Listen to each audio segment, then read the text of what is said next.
Hi there, Grief Inspired Tribe. My name is Catherine McNulty, and I am here today to share with you my absolute most favorite book. And this was the book that I really turned to when I started to grieve. I don't even know where it came from. I think I had ordered it on Amazon because I was just looking for something. And the name of the book is Living When a Loved One Has Died, and it was written by Earl A. Roman.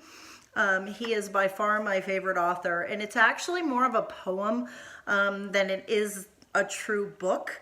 But you can read it in an afternoon, which was one thing that I liked. It was short and it was sweet and it was concise. And I really liked the messaging in the book, and I thought it gave me a lot of hope.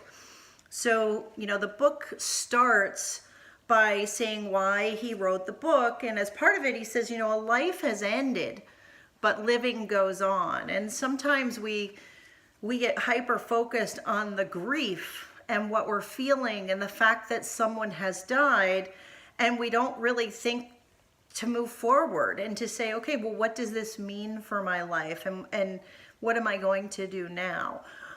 So this walks through all the different stages of the grief process. It touches on the emotions that you'll feel, the things that seem confusing and infuriating, and really just stepwise what to expect from your grief. And so for me, it was really useful to have as a resource as I was grieving. And I started it right after my loss, and I think that was the perfect time for me to read it because it let me know what to expect. And then I would continue to go back to it to reread the different sections based on the emotions that I was going through and the emotions that I was cycling through.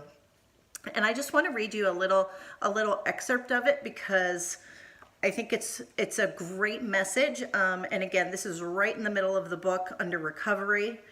And it says, what cannot be changed must be accepted. Even though it may be the most difficult thing you have ever done, you must now face reality. The denial of tragedy is not mental health. Mental health is the recognition of pain and the attempt to live with it. The funeral is over. The flowers have withered. Now the loss becomes real. Your loved one is dead. And that whole statement gives me goosebumps and shivers all the way up my spine because I know the feeling, because I was there, and that instantaneous moment where you leave the numb and the shock and the funeral's over and people go home and you start to settle back in, if that's actually what you're doing, and you say, what now? What happens now? So I think that this is a wonderful book. I want to encourage you. It says more than 200,000 copies sold. You can get it on Amazon. It's in the psychology and self-help section. It's $13, so it's not a lot. And it's just a small, thin book. And like I said, you can read it in an afternoon. But I think you are going to like it. If you do get it, it's really going to be something that will help you as you go through the process. So thank you so much. I hope that you found this helpful. Please subscribe to my channel at Grief Inspired on YouTube and Facebook. Join my Facebook group as well, Grief Inspired, what you need to know about grief. I'd love to hear your comments. I really need to know what's happening for you. I need your questions. I need your comments. I need to keep creating videos because that's what I'm doing in the world to make a difference.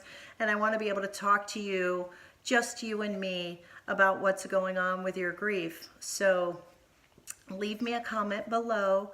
Don't leave here without doing it. And I will talk to you very soon.